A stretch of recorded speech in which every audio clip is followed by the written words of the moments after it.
Peter. He's the one who messes up, who is so full of passion, but also obviously makes so many mistakes, doesn't understand grace until later on. He understands it in the song you're attributing to him. But the question about his love for Jesus, do you love me? Mm-hmm. And I think your song helped me see that Jesus doesn't ask the question to Peter 3 times because he doesn't know the answer. Mm. He asks the question because Peter doesn't know the answer. Mm. And Jesus needs Peter to realize that he actually has the answer to that question. And yes, he does love Jesus. And so that there's a welcoming embrace from Jesus when he invites Peter to say, I do love you, Lord. So tell us about the song and what it means to you and why you wrote it that way. Well, I mean, so much of it is conjecture, right? Like sacred conjecture. And I also want to encourage people, I think it's okay to also read the scriptures that way, like to kind of venture in and wonder. And I don't think that that's an extra biblical exercise or anything like that.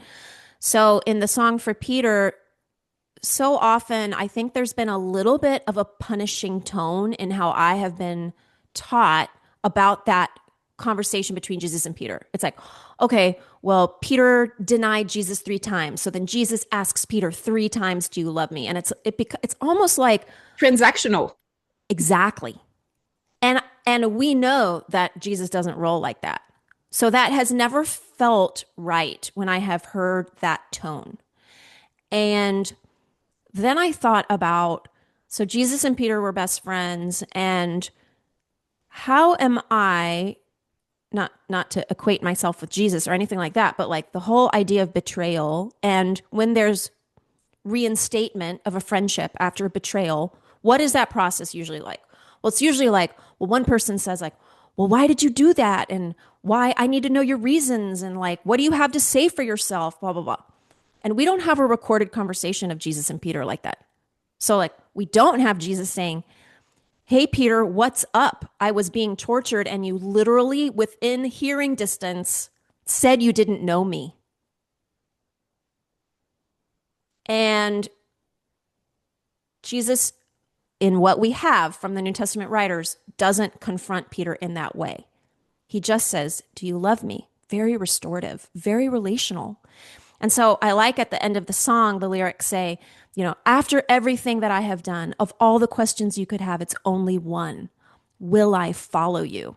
It's so beautiful. So I wanted the song to have a gentleness to it and kind of like a soliloquy, loving soliloquy to represent that conversation, because I think oftentimes there's a little bit of a hard edge when we hear that conversation talked about.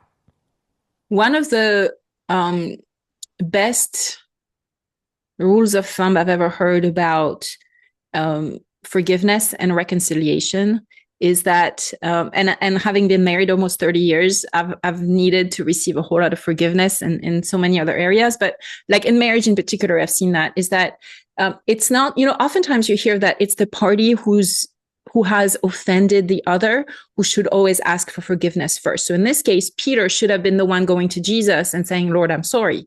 Yeah. But that's not what we see. We see Jesus approaching Peter and extending forgiveness before Peter has even really asked for it, as far as we can tell. Again, conjecture, we don't really know everything that happened. Not everything is recorded in scripture, but for what we can tell.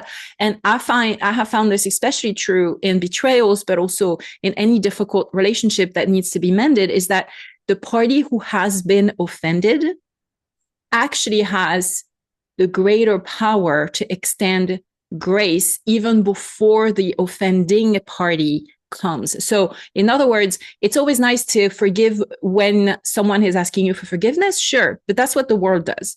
But as Christ followers, I think there's so much grace in offering the olive branch, offering forgiveness before as the offended party, before someone asks you for forgiveness. So don't forgive only when you're being asked to forgive, but forgive before, because and I see that, when we were raising our kids and they would squabble, they would always say, well, he started it or she started it, you know. Yeah. Well, the person who received the offense, the person who was sinned against, is the one who has the power to forgive first. So start there. And we see Jesus doing that with Peter.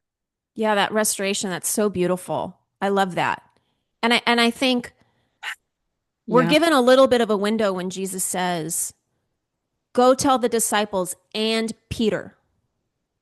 And I think it just goes to show how totally freaked out and heartbroken the disciples were after knowing they betrayed him. It wasn't just Judas who was the betrayer. We call Judas the betrayer. They all betrayed him. Jesus dies. And I can't imagine what the disciples felt like their lives were going to look like from that point forward. And surely they all thought they were going to be next. But just the emotional devastation they must have been going through. Like, okay, not only is Jesus gone, but we're responsible. Like, we're partly responsible. We didn't save him. We should have stepped in and saved him. We could have. Or whatever they thought. We don't know. But the total depth of Peter's grief, I think, is shown when Jesus says, go tell the disciples and Peter.